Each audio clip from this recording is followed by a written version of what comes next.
Hey, what's going on, guys? It's McKay, Farner with Ryder Peterson. I'm here with my buddy, Brady Bell, Bell Financial. Tell us what you do, Brady. I do mortgages, everything mortgages. There you go. Yeah. There you go. That's it. So, anytime that you reach out to me, you have any questions about buying or anything, I'm going to point you to this guy, one of the best in the business. So, anyway, today we're here to talk about, we've been getting a lot of questions from people like, hey, when's the market going to crash? A lot of people are referencing 2008, especially, right? Because that was the most dramatic example that we all have in our lifetime. So, Brady's here to talk about 4 key differences that we're seeing, that we were seeing before the 2008 crash, and then now what makes right now different.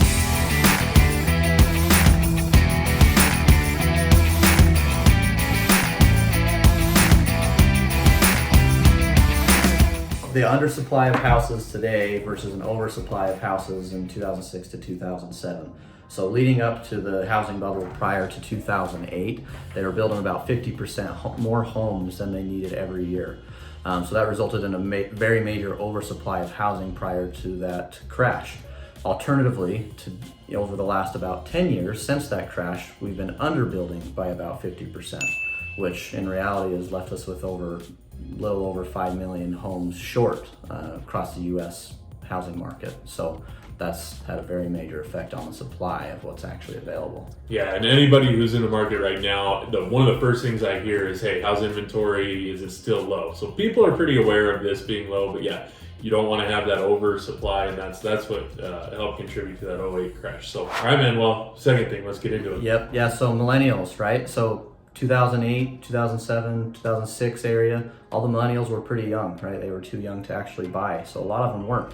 And since that crash, many of them didn't buy. In fact, really, anybody under about the age of 34, about 50% of them are still living with their parents.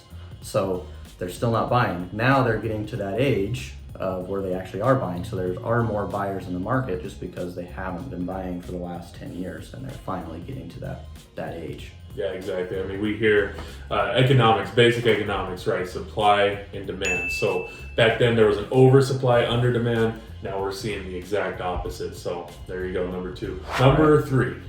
Yeah, so jobs, right? So if you don't have a job, you can't buy a house. And pre-2008, a lot of people were losing their jobs, a lot. And the unemployment rate has really rebounded substantially. Right now, it's at one of the all-time low for unemployment.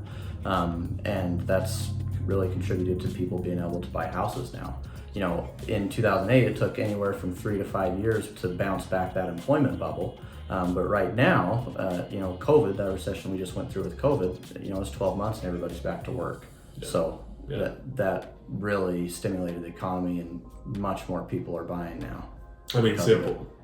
Not much more to say about that, right? I mean, jobs equal the ability to buy things. Mm-hmm. So money, All right, number 4. Okay, yeah, so this one has to do with how much leverage you have, so mortgage versus how much equity you have. Pre-2008, a lot of people were very over leveraged, so the proportion of what the mortgage was to how much equity they had was very high. Oftentimes there were loans that they offered over, a loan of 10% higher than what you're even buying, and even worse programs. So because of that, a lot of people, when the values went down, they didn't have that equity, so it caused a mass foreclosure, which kind of helped with that recession that we went through. The difference today is that about 40% of people that own homes have about 50% equity. So the home values would have to drop by 50% before people would be to that point of in a negative equity situation, and a foreclosure could potentially, hurt them. Right, and just to put a little bit of perspective on that, in 2008, the lowest drop that we've ever seen in values, it only dropped 20%. But as I've talked about this before a little bit, it took only 5 years to get right back where it was before. So in comparison to a lot of other long-term investments, if you lose something on these long-term investments, you're out, you're done, right? Yeah. But with real estate, it might dip down a little bit, might dip down even a lot, but it'll get right back up. And again, they would have to drop 50% for most people to lose equity. So yeah, and another big thing on that too is the mortgage programs that are available now too. I mean, there are some 100% financing programs, but they're very strict and qualifying and stuff, and they're not just divvied out to everybody. investors aren't getting 100% loans anymore.